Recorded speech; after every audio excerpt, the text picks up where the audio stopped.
Bonsoir Madame, Monsieur, un plaisir de vous retrouver dans cette édition de journal à la une de l'actualité. Le port autonome de Cotonou ouvre ses portes aujourd'hui au public béninois et au public mondial également. L'événement dénommé Port ouvert édition 2023 vise à faire découvrir et redécouvrir la plateforme portuaire, présenter les projets du port à court, moyen et long terme et lever le voile sur le port de Cotonou. Les députés intègrent le nouveau siège du Parlement en 2025. Le bâtiment principal est réalisé à 75%. Tous les détails sont à retrouver dans ce journal. Et puis l'Égypte a annoncé l'ouverture d'un corridor pour la fourniture d'une aide humanitaire à la bande de Gaza en aide à Israël.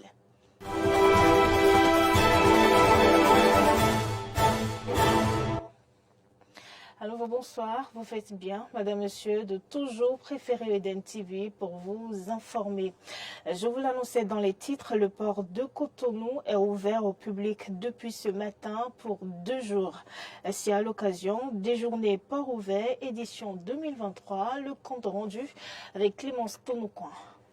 Cet événement est une occasion pour faire découvrir et redécouvrir la plateforme portuaire, présenter ses projets à court, moyen et long terme et lever le voile sur le port de Cotonou. Ces journées vont permettre, entre autres, de promouvoir l'industrie et les métiers portuaires et participer à la promotion de la destination Bénin. Le port, c'est quelque chose qui est vraiment au milieu de la ville, mais parfois, ou la plupart de nous, on ne sait pas ce qui se passe derrière les murs du port. Mais en fait, il y a toute une économie qui se passe derrière les murs. Et c'est en fait pour ça que nous organisons ces journées du port ouvert, pour permettre au public de découvrir ce qui se passe là-bas. Avec des tours à l'intérieur du port, avec des explications, mais aussi avec des forums sur les métiers pour que les gens puissent découvrir quel type de métier existe à l'intérieur du port. Au-delà même des balades qui se feront dans l'intérieur du port pour connaître ce qui se passe effectivement, il y a des panels qui sont organisés pour expliquer, et je vous convie vraiment au tout premier qui est le panel 1, la performance des ports en Afrique de l'Ouest. Vous verrez quel positionnement le port de Cotonou a dans l'ensemble, au niveau de l'ensemble des ports de l'Afrique de l'Ouest. C'est la place de l'Amazone qui accueille l'événement riche de plusieurs activités, dont les panels de discussion et les balades en mer. On l'a fait 2 journées riches de 6 activités. L'accès à l'événement est ouvert à tous et entièrement gratuit. Voilà, et c'est le ministre du cadre de vie et du développement des transports chargé du développement durable qui a présidé cette cérémonie d'ouverture aujourd'hui. Les travaux de colmatage des aspects de corps Étoile Rouge et Stade de l'Amitié, échangeurs de Godomain, sont salués par des citoyens béninois. Quelques-uns rencontrés dans la ville de Cotonou donnent ici leurs impressions. Ils sont au micro de Carole Olaye. Arthur Indo. Il y a encore quelques mois, voilà le visage que présentèrent certains axes de Cotonou, difficiles de circuler de façon aisée sans tomber dans une crevasse. Mais aujourd'hui, il est plus aisé pour les usagers de circuler à leur aise. Et pour cause, il y a eu des travaux de correction des voies. Je trouve que c'est une bonne chose. Avant, il y avait des trop d'accidents, surtout au carrefour Verdecor, mais maintenant, tout va bien. Toutes les voies ont été réparées. C'est très bien quand même. Je dis merci au gouvernement, aux gens qui sont en train de réparer les voies. Honnêtement, c'est la meilleure des choses qui puissent nous arriver à nous les livreurs. Parce que c'est une route où de nuit, si on ne fait pas attention au trou, rapidement on rentre dans des nids de poules et on perd l'équilibre de la moto. Donc franchement, cette route qu'ils ont rénovée, c'est vraiment une bénédiction pour nous les livreurs. C'est la meilleure des choses qui puissent arriver pour garantir la sécurité sur les routes, surtout la nuit. C'est très bien, je suis très content parce que cette voie depuis un certain temps était pratiquement impraticable. Et après les pluies, tu tombes dans les trous, ça te prend au revers, tu risques de tomber et tout ça. Donc maintenant, le fait qu'ils aient pris la décision de réfectionner cette voie, c'est une très bonne chose et moi en tant que citoyen, je suis très content. Moi, je ne peux que d'abord remercier le gouvernement actuel parce que ce qu'ils sont en train d'effectuer comme travail sympa. On n'a pas eu l'occasion de voir ça depuis bon nombre d'années. Donc là, avec le gouvernement actuel, il y a nous constatons beaucoup d'améliorations concernant la circulation de tout Cotonou et d'environ. Mais cela ne suffit pas. Les usagers attendent bien plus que cela. S'ils peuvent le faire pour toutes les autres voies, les voies comme Accra aussi, de Adjara à côté du magasin, ce sont également super bien parce que c'est des routes, franchement, si vous n'avez pas cette expérience, rapidement vous faites un accident et puis vous tombez. Du Carrefour Africa vers Pharmacie et Kangezo, il y a plein de trous. S'ils peuvent également continuer, cela nous fera plaisir. Tout ceci démontre de la grande écoute venant des autorités. Mais tant qu'il reste à faire, rien n'est encore fait, dit-on.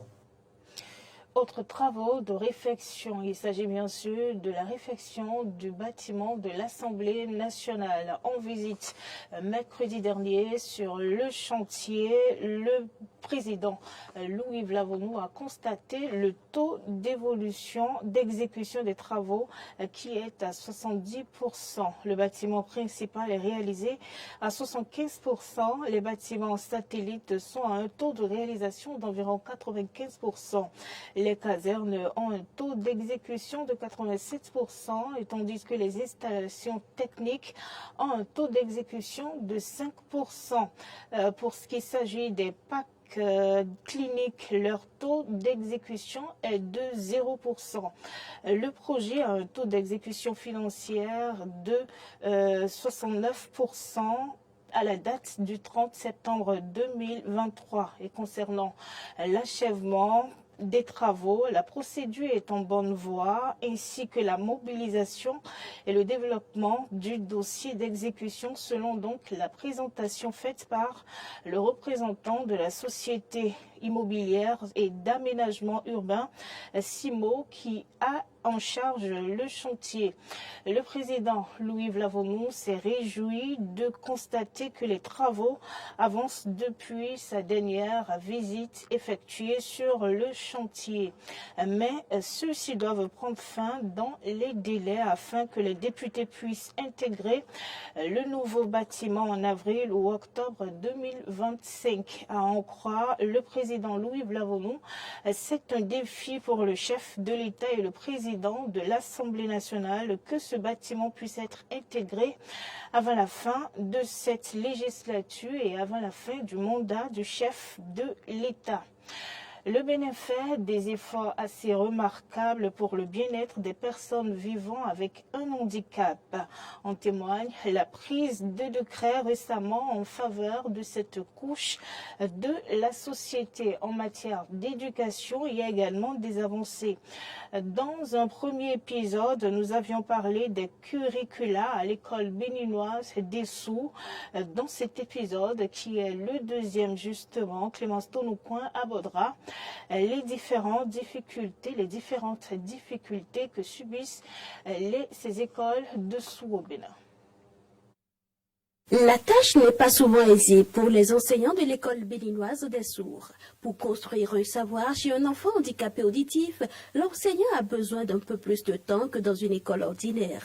Les autorités en charge de l'éducation, conscientes de cette réalité, ont pris des mesures spéciales pour la composition de l'examen du certificat d'études primaires CEP. L'enfant qui a une déficience auditive est plus ou moins diminué. Ça fait qu'ils ont souvent un retard pour acquérir le savoir. Cette déficience nous empêche à nous, enseignants, d'évoluer dans le programme comme nos collègues qui sont dans les écoles ordinaires. Puisque là où eux, ils font 1 heure pour passer un message, pour faire construire le savoir à l'enfant, il nous faut 1 heure plus 20 minutes minimum pour atteindre le même niveau. Les autorités ont bien compris cet aspect, et ce qui les a amenés quand même à ajouter ces 20 minutes chaque fois aux épreuves que nous composons à l'examen du CEP par exemple. Initialement implantée au quartier Vedoko dans le 10e arrondissement de la ville de Cotonou, l'école a plutôt ouvert ses portes cette année scolaire au quartier Akogbato en raison des travaux de réfection en cours sur le site de Vedoko. Ce déplacement est un autre problème pour l'école. C'est la seule école publique qui accueille les enfants malentendants, les enfants à déficience auditive au Bénin. Ce qui fait que les enfants qui nous viennent quittent très loin pour accéder au savoir. Mais si rien n'est fait, nous risquons d'ici là de ne plus avoir des enfants. Parce que les parents ont commencé par crier pour dire la distance est trop, la distance est trop, la distance est trop. Parce que aussi, les enfants quittent parfois le nord, puisque nous sommes à Cotonou, il y en a qui quittent le nord, et puis les parents viennent négocier avec des parents d'autres personnes à Cotonou pour placer les enfants.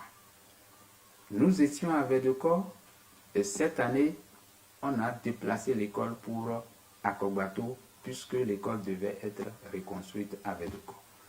Donc, ceux qui étaient placés auprès des gens à Vedoko, aujourd'hui, ont des difficultés pour venir à Akogbato. Reconnaissant envers le chef de l'État pour tous les efforts consentis pour le mieux-être des personnes handicapées, le directeur Bienvenu Komaklo fait quelques doléances. Longtemps, nous avons demandé, et nous continuons par demander aux autorités de nous aider à avoir un internat dans l'école, pour que ceux-là qui viennent de très loin puissent être hébergés là et aller facilement à l'école. Et nous souhaitons aussi que l'État puisse continuer par nous appuyer. Et nous souhaitons que l'État pense réellement à professionnaliser cette école, puisque nous avons de grands enfants aussi et qui sont aptes à faire des petits métiers. Puisqu'il y en a qui n'arrivent pas à évoluer correctement. Si nous prenons simplement l'académie, il y en a qui ont des difficultés, mais qui sont aptes à faire des travaux manuels. Si le ministère, notre ministère de tutelle, peut installer de petits ateliers dans l'école, je crois que ça peut aider ces enfants-là à avoir une orientation digne du nom. À la rentrée scolaire 2023-2024, les apprenants de cette école ont reçu la visite de la ministre des Affaires sociales et de la microfinance. Au cours de cette descente sur le terrain, la ministre Véronique Toigny-Fondé a rassuré des efforts entrepris pour concrétiser les décisions du gouvernement en matière d'éducation des personnes handicapées auditives. Et puis à savoir, sur le plan international, l'Égypte a annoncé l'ouverture d'un corridor pour la fourniture d'une aide humanitaire à la bande de Gaza en Israël par le pont de passage de Rafah selon l'Organisation mondiale de la santé. Cette aide peut être acheminée dès aujourd'hui. Le reportage. Israël a rétabli l'approvisionnement du sud de la bande de Gaza en eau. La région souffre toujours d'une crise humanitaire. Toutefois, l'espoir d'une amélioration de la situation humanitaire à Gaza s'est fait jour. Les deux présidents ont convenu d'acheminer l'aide humanitaire dans la bande de Gaza par le point de passage de Rafah de manière durable. Les autorités compétentes des deux pays coordonnant leurs actions avec les organisations humanitaires internationales sous la direction des Nations Unies pour garantir l'arrivée de l'aide. La date du début des livraisons d'aide humanitaire n'a pas encore été précisée, mais le président américain Joe Biden a déclaré que le premier groupe de 20 camions transportant de l'aide humanitaire pourra bientôt passer dans la bande de Gaza. La cargaison sera livrée au plus tôt vendredi. Le président américain a toutefois souligné que si le mouvement palestinien Hamas confisque ou ne laisse pas passer l'aide humanitaire, les livraisons seront arrêtées.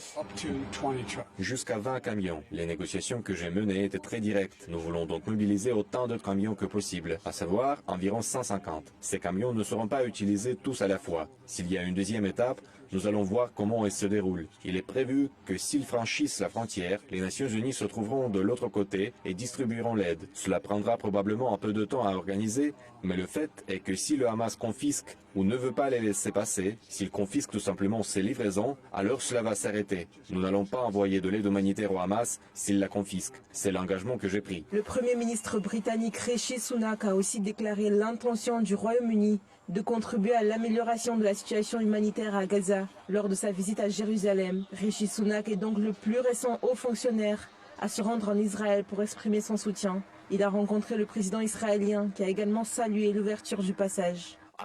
Je suis heureux que vous et moi ayons eu l'occasion de discuter de la nécessité d'un accès humanitaire. Les Palestiniens sont victimes des agissements du Hamas et il est important que nous continuions à fournir un accès humanitaire. J'ai salué l'annonce faite hier. Au Royaume-Uni, nous avons annoncé une aide supplémentaire que nous sommes prêts à octroyer pour la région et nous tenons à ce qu'elle parvienne à ceux qui en ont besoin. Comme vous l'avez dit, lorsqu'il a été demandé aux gens de partir pour protéger la vie des civils, ce qui est la bonne chose à faire, lorsque nous pouvons les soutenir, nous voulons le faire et je salue grandement les progrès que nous avons faits à cet égard. Nous croyons que les donations méritent la paix et nous vous sommes reconnaissants pour vos efforts sur tous les plans. Nous portons une attention particulière à votre message, à celui du président Biden et d'autres dirigeants sur la nécessité de lancer un programme d'aide humanitaire pour les habitants de Gaza qui ont quitté la zone de guerre afin de nous permettre d'exercer notre droit inhérent à la défense. Je vous remercie de votre soutien très ferme au droit à la défense. Depuis le début de l'escalade, plusieurs pays ont annoncé les livraisons d'aide humanitaire à la région concernée, dont notamment la Chine, l'Arabie Saoudite, les Émirats Arabes Unis, l'Égypte et d'autres. La Russie vient également d'annoncer la fourniture de 27 tonnes de produits alimentaires dans la bande de Gaza, comprenant de la farine, du sucre, du riz et des pâtes.